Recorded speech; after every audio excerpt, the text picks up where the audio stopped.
I grew up in San Francisco, California, and Reverend B was ministering that Sunday, and he talked about God's protection when we don't even know it. And he said he was on his way from a ministry or something like that one cold, rainy night, and as he was driving, he saw this man on the side of the road, on the highway, and he had compassion on him. So he picked him up, a hitchhiker. And Reverend B said no matter what he said to this man, he just wouldn't speak to him. Reverend B would say things like, "How you doing? Where you headed?" And the man did not say one single word to Reverend B. He just looked straight ahead and didn't even look at him. So he drove him for several miles, and then the hitchhiker said, "Please let me out here." And Reverend B let him out. And Reverend B, I guess, said something like, "Have a good night." And the man didn't respond. And Reverend B went home. A day or two later, Reverend B was reading the paper, he said, and he read that a hitchhiker had killed someone who given him a ride. And when Reverend B looked at the picture of the man who killed the driver, it was the exact same man that Reverend B picked up.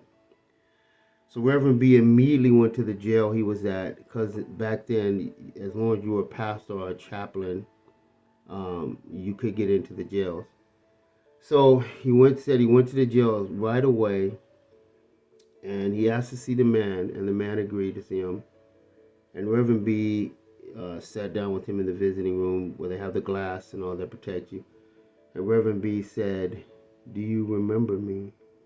And the man said, "Of course I remember you." And Reverend B said, "You killed someone who picked you up to give you a lift right after you gave me a lift." And Reverend B said, "But I gave you a lift before him." Reverend B said, "Why didn't you kill me?" And the hitchhiker said, "I was going to kill you, but you weren't alone." And Reverend B said, "I was alone." And the man said, "You weren't alone. Someone was with you, or I would have killed, or I would have taken your life."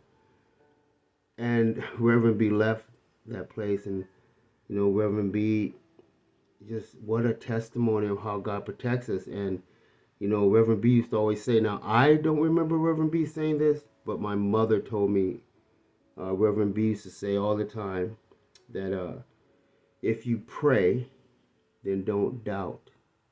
And if you doubt, then don't pray. And Reverend B would say you cannot do both. And that's biblical. Because the Word of God says, without faith, this is in Hebrews chapter 11:6.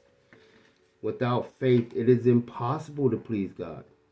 For he that cometh to him must believe that he is, and that he is a rewarder of those who seek him. So, you have to trust the very, very true God that you're coming to.